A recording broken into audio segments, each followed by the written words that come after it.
नमस्कार मेरे प्यारे बच्चों, एक बार मेरे चैनल में आपका फिर से बहुत बहुत स्वागत है। आज हम इस रिवीजन सेशन में आपकी क्लास 12th के हिस्ट्री के लेसन 3 बंधुत्व जाति और वर्ग इसकी रिवीजन करने जा रहे हैं। और इस पाठ पर आधारित जितने संभावित एमसीक्यूज़ आपके फर्स्ट टर्म एग्ज़ाम के लिए बन सकते हैं उन सभी को पढ़ने और समझने जा रहे हैं। तो आइए आप और हम मिलकर इस रिवीजन को शुरू करते हैं। आप देखिए कि आप कितने प्रश्नों के उत्तर आसानी से दे सकते हैं और कितने प्रश्न आपको इसमें से नहीं आते। तो ये एक सेल्फ टेस्ट है, आप भी इसे कीजिए। हम इस वीडियो को शुरू करते हैं। तो सबसे पहला प्रश्न है, मृच्छकटिकम नाटक नामक ग्रंथ के रचयिता कौन थे? 4 ऑप्शन आपको दिए हैं। तो इस ग्रंथ के जो रचयिता थे वो ए ऑप्शन सही है, शूद्रक थे। दूसरा प्रश्न है, कौन से ग्रंथ में चारुदत्त को ब्राह्मण वणिक बताया गया है? तो कौन सा ग्रंथ है बच्चों? शूद्रक द्वारा रचित मृच्छकटिकम, मिट्टी की गाड़ी। तीसरा है, भीम हिडम्बा के विवाह की कहानी महाभारत के कौन से पर्व से उद्धृत है? उद्धृत मतलब ली गई है। तो ये कहानी महाभारत के आदि पर्व से ली गई है।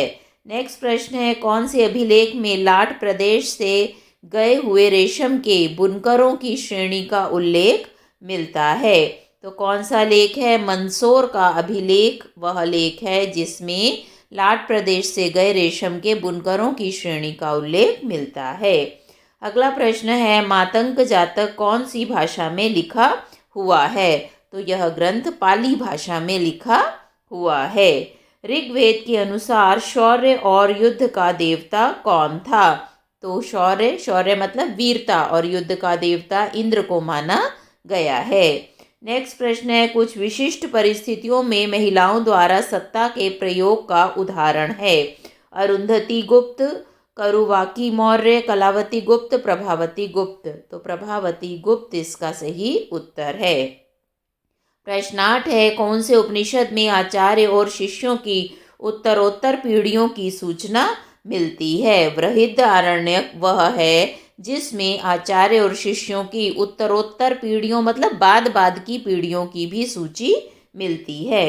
गौतमी पुत्र, वसिथि पुत्र जैसे विरुद्ध किस वंश के शासकों द्वारा अपने नाम के आगे प्रयुक्त किए जाते थे? 4 वंशों के नाम दिए हैं। तो सातवाहन वंश वह वंश था जिसमें गौतमी पुत्र, वसिथि पुत्र जैसे विरुद्ध वंश के शासकों द्वारा अपने नाम के आगे प्रयुक्त किया जाता था। मनुस्मृति के अनुसार कुल कितने प्रकार के विवाहों का उल्लेख है? तो 8 विवाह के प्रकार के विवाहों का मनुस्मृति में उल्लेख किया गया है। एकलव्य और द्रोण की कहानी का वर्णन महाभारत के कौन से पर्व में वर्णित है? तो ये महाभारत के आदि पर्व में वर्णित है। नेक्स्ट है, क्षत्रियों के दर्प का हनन करने वाला शासक किसे कहा गया है? तो दर्प मतलब उनके घमंड को, हनन मतलब तोड़ना। तो क्षत्रियों के घमंड को तोड़ने वाला शासक गौतमी पुत्र शातकर्णी था जिसने इस अहंकार को तोड़ा था।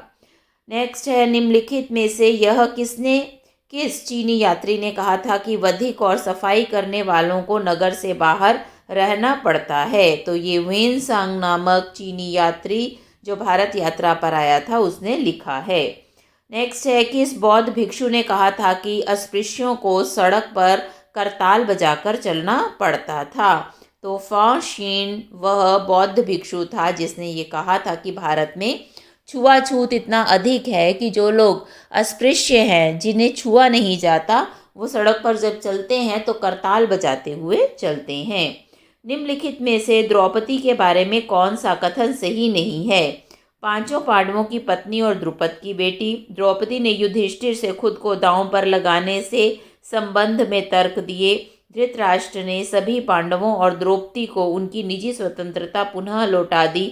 उपरोक्त सभी, तो यहाँ उपरोक्त सभी जो है वो सही उत्तर है। नेक्स्ट है, निम्न में से पाली भाषा में लिखित बौद्ध ग्रंथ जिसमें अन्वित पुत्र और कंचन के बीच हुए संवाद का हिस्सा है? 4 ग्रंथों के नाम दिए हैं। तो मध्यम निकाय वह ग्रंथ है जो पाली भाषा में लिखा गया बौद्ध ग्रंथ है, जिसमें अनवतिपुत्र और कंचन के बीच हुए संवाद का वर्णन है। निम्नलिखित में से कौन सी एक तमिल संगम साहित्य की पदावली है? तो पुरुनारुर तमिलकम मध्यम निकाय कुदरई चेत्तिस। तो पहला इसका सही उत्तर है पुरुनारुर वह ग्रंथ है जो तमिल साहित्य की पदावली है। वेद व्यास द्वारा रचित महाभारत के लेखक कौन थे? तो वेद व्यास द्वारा रचित महाभारत के लेखक गणेश थे। नेक्स्ट प्रश्न है, महाभारत का फारसी अनुवाद किस नाम से हुआ है? तो रज्जनामा के नाम से महाभारत का फारसी अनुवाद हुआ है, फारसी भाषा में उसका अनुवाद किया गया है। महाभारत में कौरवों की राजधानी कहाँ थी? तो कौरवों की राजधानी बच्चों हस्तिनापुर में थी। पाणिनि ने कौन सी पुस्तक लिखी? तो अष्टाध्यायी नामक पुस्तक की रचना पाणिनि ने की थी, जो संस्कृत व्याकरण की एक बहुत ही प्रमुख पुस्तक है। धर्मशास्त्र और धर्मसूत्र कौन सी भाषा में लिखे गए? ये सभी संस्कृत भाषा में लिखे गए थे। नेक्स्ट है, भागवत गीता की रचना किसने की थी? तो वेद व्यास जी ने भगवत गीता की रचना की थी। नेक्स्ट है, संगम साहित्य की रचना किस भाषा में हुई थी? संगम साहित्य की रचना तमिल भाषा में हुई थी। नाट्य शास्त्र की रचना किसने की? नाट्य शास्त्र की रचना भरत मुनि ने की थी। भरत मुनि ने लिखा था कि नाटक में खेलते समय किन किन नियमों का ध्यान रखना चाहिए और उसे नाट्य शास्त्र कहा गया। त्रिपिटक किस धर्म से संबंधित है? तो त्रिपिटक बौद्ध धर्म से संबंधित एक उनकी धार्मिक पुस्तक है।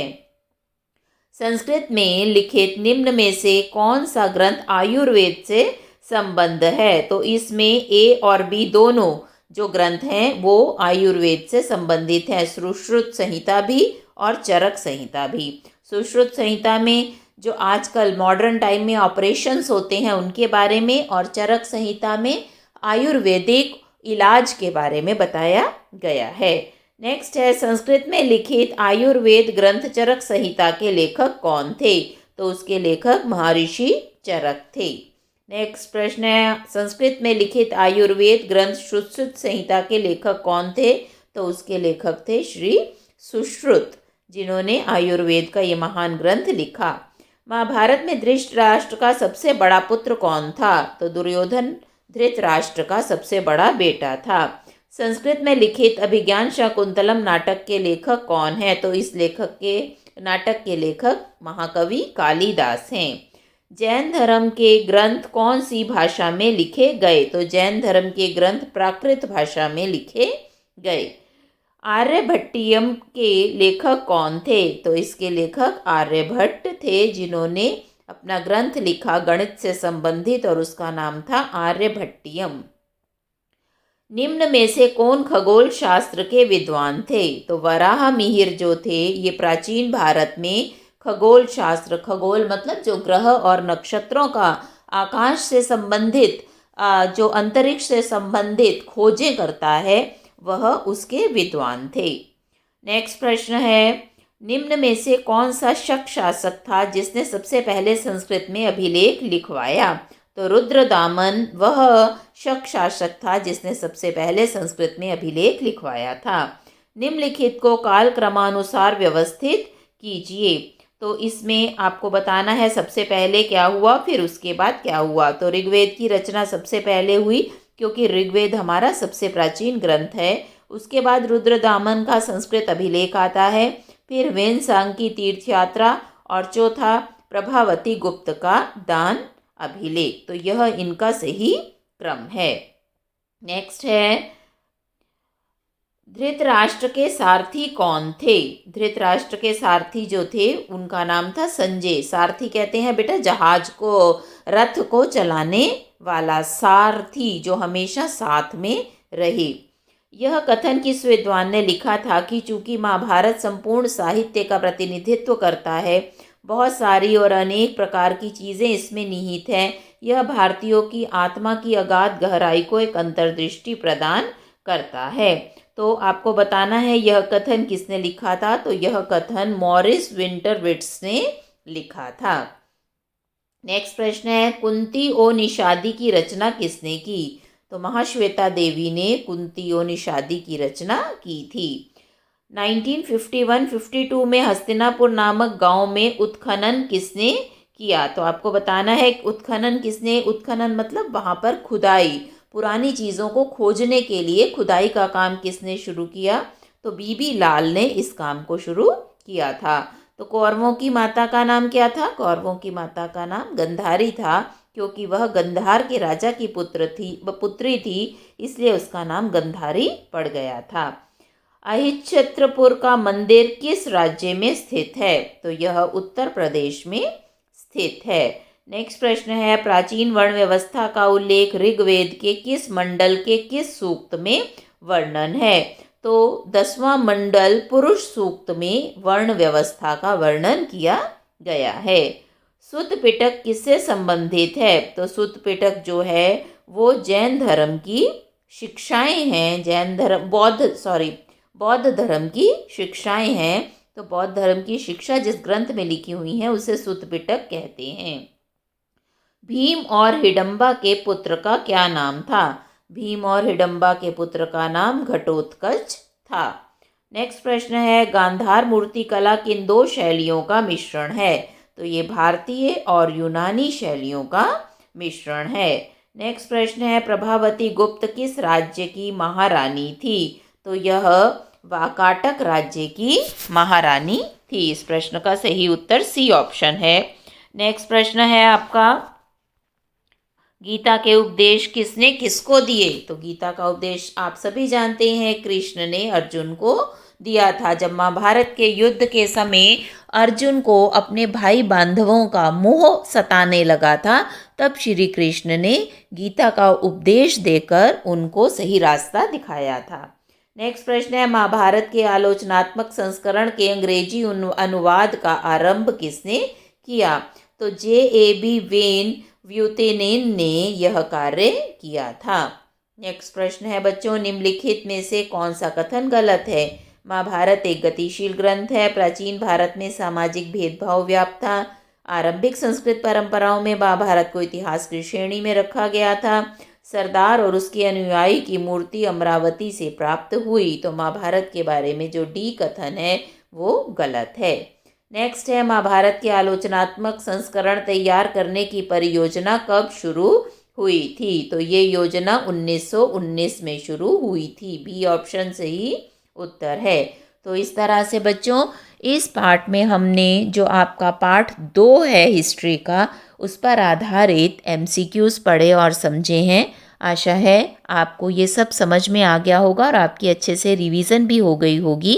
वीडियो अच्छा लगे तो ज़्यादा से ज़्यादा लाइक शेयर कीजिए और मेरे चैनल को सब्सक्राइब कीजिए। Thank you.